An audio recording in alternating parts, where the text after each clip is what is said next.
अब अर्को भनेको चाहिँ अप डाउन काउन्टर। यो नि उसमा सोधिरहेको देखेँ है मैले, इक्जाममा सोधिरहेको देखेँ। अप डाउन काउन्टर पनि इक्जाममा सोधिरहेको छ। अब यसमा चाहिँ के भनिरहेको छ नि, मोड 6 अप डाउन काउन्टर युजिङ जेके फ्लिपफ्लप भनेर एउटा इक्जाम्पल प्रब्लम भयो। जस्तो मोड 6 भनिसकेपछि 3वटा बिट युज भयो, यो अभियस नै छ। 3वटा बिट युज भएको छ। अब हाम्रो स्टेट डायग्राम चाहिँ यो टाइपको हुने भयो। अब यो स्टेट डायग्राममा यहाँ चाहिँ के चाहियो भन्दाखेरि अप या डाउन कसरी गराउने, अपको लागि अप या डाउन गराउनको लागि एउटा न एउटा एक्सटर्नल वे या एउटा न एउटा रिफरेन्स त चाहियो सर्किटलाई अपरेट गराउनको लागि। अनि त्यसको लागि चाहिँ हामीले यहाँनिर एउटा इनपुट इन्ट्रोड्युस गर्नु परेको छ, जुन चाहिँ यहाँ तिमीहरूले यो एरो सँगसँगै देख्छौ। अब यो केसमा जेरो भएको देख्छौ। यो चाहिँ यसमा चाहिँ एउटा एक्सटर्नल इनपुट दिनु पर्यो, जुनले गर्दाखेरि चाहिँ काउन्टरको डिरेक्सन कन्ट्रोल गर्ने काम होस्। काउन्टरको डिरेक्सन कन्ट्रोल गर्नको लागि हामीले अर्को एउटा इनपुट दिनै पर्ने हुन्छ। अब यो इनपुट चाहिँ जहिले पनि हामीले यो एरोमा राख्छौँ, त्यो चाहिँ पहिलाको उसबाट पनि थाहा होला। यो एरोको एरोमा एउटा मात्रै भ्यालु छ भने त्यो चाहिँ इनपुटको रूपमा बुझ्नु, त्यसको आउटपुट चाहिँ छैन। अब यो प्रेजेन्ट स्टेट र नेक्स्ट स्टेटमा भनिराख्नु जरुरी भएन नि होइन, भन्न त भन्छु तर हरेक भनिराख्नु जरुरी भएन। जस्तो यहाँ हेर 000बाट अब यो मैले के गरिरहेको छु भन्दाखेरि कन्ट्रोल इनपुट तिमीहरूले यसै गरी गर्नु है। यो सुरुमा त्यो स्टेपलाई पनि ख्याल गर्नु। स्टेप अनुसार फर्स्टमा हामीले अप डाउन काउन्टर भनेको छ भने यो वेले स्टेट डायग्राम बनाउनु। स्टेट डायग्राम बनाउँदाखेरि मानौ 0 यदि इनपुट कन्ट्रोल इनपुट या एउटा इनपुट 0 छ, एउटालाई इनपुट बनाउनु पर्यो अप र डाउन कन्ट्रोल गर्नको लागि, अप सिक्वेन्स जेनेरेट गर्नको लागि आइदर 0 और 1। त्यसै गरी डाउनको लागि अपमा 0 युज भएको छ भने 1 युज गर्ने, अपमा 1 युज भएको छ भने डाउनमा 0 युज गर्ने। अब यो केसलाई हेर्दाखेरि चाहिँ जस्तो 00बाट 0 इनपुट आयो भने 1मा जाने, फेरि 0 इनपुट आयो भने 2मा जाने, अनि 0 इनपुट आयो भने 3मा, 0 नै इनपुट आयो भने 4मा, 0 नै इनपुट आयो भने 5मा, यसरी गइरहेको छ। यसमा चाहिँ के छ भन्दाखेरि तिमीहरूले हेऱ्यौ भने 0 इनपुट चाहिँ इनपुटमा या एउटा यो कन्ट्रोल इनपुटमा 0 दिएको छ भने चाहिँ काउन्टरले अप काउन्टिङको काम गर्ने भयो। त्यसको सट्टामा 1 दिएको छ भने चाहिँ यसले डाउनको काम गर्ने भयो। अब यहाँ 1 दिएछ भने यसै गरी डाउनको काम गर्ने भयो। जुन चाहिँ 001 छ भने घटेर 000मा गयो।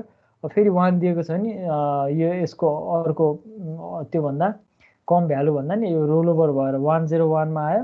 अब फेरि 1 छ भने 1004मा आयो, फेरि 1 छ भने 3मा आयो, इनपुटमा 1 नै छ भने 2मा आयो।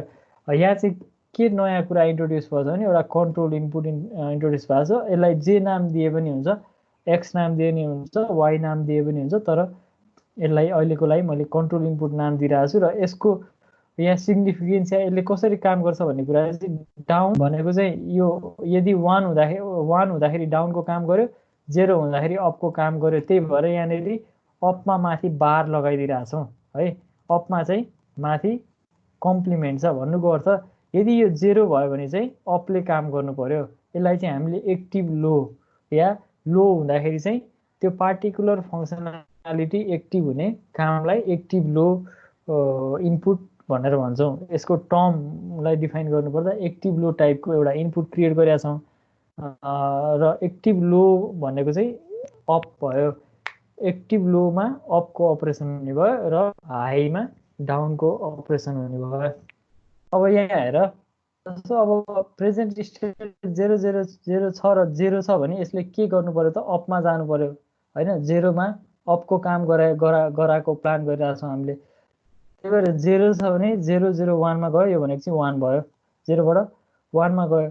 000बाट फेरि यो अप डाउनमा 1 हुँदाखेरि चाहिँ के हुनु पर्यो त 000बाट अप डाउनमा 1 हुँदाखेरि चाहिँ 101मा आउनु पर्यो। 101मा आउनु पर्यो, डाउन भयो। अब तिमीहरूले यहाँ 0 केसलाई मात्रै हेर्छ भने अपमा भयो। 010बाट 0 हुँदा 011 3मा गयो। त्यसै गरी 3बाट 0 4मा गयो, 4 बाट 0 हुँदा 5 मा गयो र 1 हुँदाखेरि हरेक ठाउँमा घटिरहेछ 0 बाट 1 हुँदाखेरि यहाँ 101 भयो घट्यो 001 बाट 1 हुँदाखेरि 000 मा आयो घटिरहेछ अब 010 बाट 1 हुँदाखेरि घटेर 001 मा आयो 1 मा आयो यो 2 मा थियो 2 बाट 1 मा आयो अब यही वेमा यो मोड 6 भएको हुनाले हाम्रो के हुने भयो त लास्ट भ्यालु भनेको अप काउन्टरको लागि 0 भएको केसमा भनेको 101 बाट 0 नै भयो भने 000 मा रोल ओभर हुने काम भयो र डाउनको केसमा 101 थियो भने 1 हुँदाखेरि 100 मा आयो यही कुरालाई हामीले टेबलमा यही यो स्टेट टेबल यो वेमा बनायौं र अब बाँकीको यो दुईटा स्टेट अघि हामीले मोड 6 मा जाँदाखेरि मोड 6 अप काउन्टरमा हेर्ने हो भने यसमा दुईटा स्टेट काम गरेका थिएन या दुईटा स्टेट हामीले युज गरेका थिएनौं जसमा डोन्ट केयर थियो भने यो मोड 6 अप डाउन भयो त्यही भएर यो अप डाउनमा पनि दुईवटा स्टेट अनयुज्ड हुने भयो तर यहाँ अप र डाउन दुईटै भाग हुनाले चारवटा स्टेट देख्न सक्छौ अब यो 100 बाट 110 बाट 0 हुँदा पनि मतलब भएन किनभने यो स्टेट नै एक्जिस्ट गर्दैन र यो दुईटै स्टेट एक्जिस्ट गर्दैन त्यही भएर कन्ट्रोल इनपुटमा 0 भयो नि 1 भयो नि केयर गरिराख्नु पर्ने जरुरी भएन अनि यो सबै डोन्ट केयर भयो र यो चाहिँ के भयो अब हामीले जेके फ्लिप फ्लप युज गर भनेको छ यो चाहिँ अप डाउन काउन्टरको स्टेट डायग्राम मात्रै भयो र एक्साइटेसन टेबल बनाउँदाखेरि फेरि यो चाहिँ अलिकति ठुलो हुन जाने भयो माथिकै स्टेट डायग्राम भयो अनि एक्साइटेसन टेबल यो अनुसार भयो जुनमा चाहिँ यो स्टेटबाट यो स्टेट फेरि योबाट यो इन्डिभिजुअल हेर्दै हेर्दै प्लट गर्दै जानु पर्यो र नम्बर अफ फ्लिप फ्लप कति छ भन्ने कुरा हामीलाई अलरेडी थाहा छ त्यहाँ 3वटा बिट युज भएको हुनाले 3वटा फ्लिप फ्लप युज गर्नु पर्यो अनि यो बाँकीको 4वटा केस भनेको डोन्ट केयर केस भयो यही कुरालाई अनि यहाँ हेर्यो भने यो दुईवटामा सबैमा 1 या डोन्ट केयर छ त्यही भएर यो यसमा हामीले अलवेज हाइदिँदा भयो यही कुरालाई त्यही पुरानै कुरा रिपिट भयो यो पछि चाहिँ रिपिटेड हो र अब यसलाई ट्रु के म्याप युज गरेर हामीले सल्भ गर्यौं बुलियन एक्सप्रेसन घटायौं र त्यही अनुसार हामीले कनेक्सन गर्यौं यो डायग्राम यो बुझेको जस्तो अब यहाँनिर डाउन या अप गर्नको लागि यो एउटा इनपुट छ क्लक एउटा इनपुट छ बाँकी भनेको यो J0 र K0 मा हाम्रो J0 र K0 दुईटै यो J0 र K0 यो लास्टको कोलम हेर्यो नि दुईटै आइदर डोन्ट केयर अर 1 भएको हुनाले हामीले यसलाई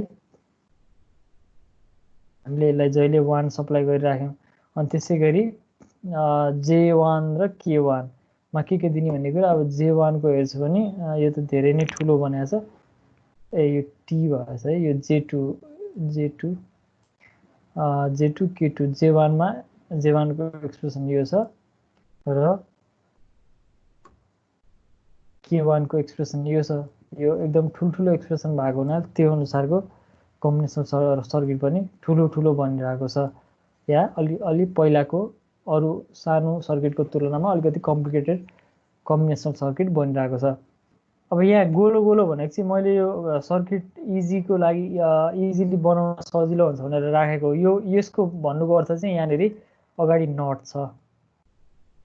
नट छ जस्तो यो चाहिँ यो पार्टलाई मैले एक्सप्लेन गर्दाखेरि यो चाहिँ यसरी यो एन्ड गेटमा कनेक्टेड छ अब तिमीहरुले एक्जाममा यो गर्न पनि पाउँछौ पाउनु तर मेरो रिकमेन्डेसन यो लेभलमा भन्न खोजेको यो एलिमेन्ट्री लजिक सर्किटको उसमा चाहिँ यस्तै खालको नट गेट बनाउनु यो गर्दाखेरि मार्क्स काटिने भन्ने त हुँदैन तर अहिलेको कन्भेन्सन भनेको चाहिँ सबै लजिक गेट नै क्लियरली बनाउनु पर्ने हुन्छ मैले चाहिँ यहाँनेरि यो अलिकति टाइडीनेसको लागि यो वेमा बनाएको हो यो बनाउँदाखेरि रङ त हैन तर मैले यो रिकमेन्ड गर्छु यो चाहिँ फन्डामेन्टल इनिशियल लर्निङको फेज जस्तो अब यो लजिक सर्किट पढ्दाखेरि यो वेमा बनाउनु पर्यो नि भोलि माइक्रो प्रोसेसर या कम्प्युटर अर्गनाइजेसन एन्ड आर्किटेक्चरको कोर्सहरु पढिराख्दाखेरि हामीले गेटहरुलाई अझ यो भन्दा सानो फर्ममा बनाउँछौं जस्तो नट भनेको चाहिँ हामीले यसरी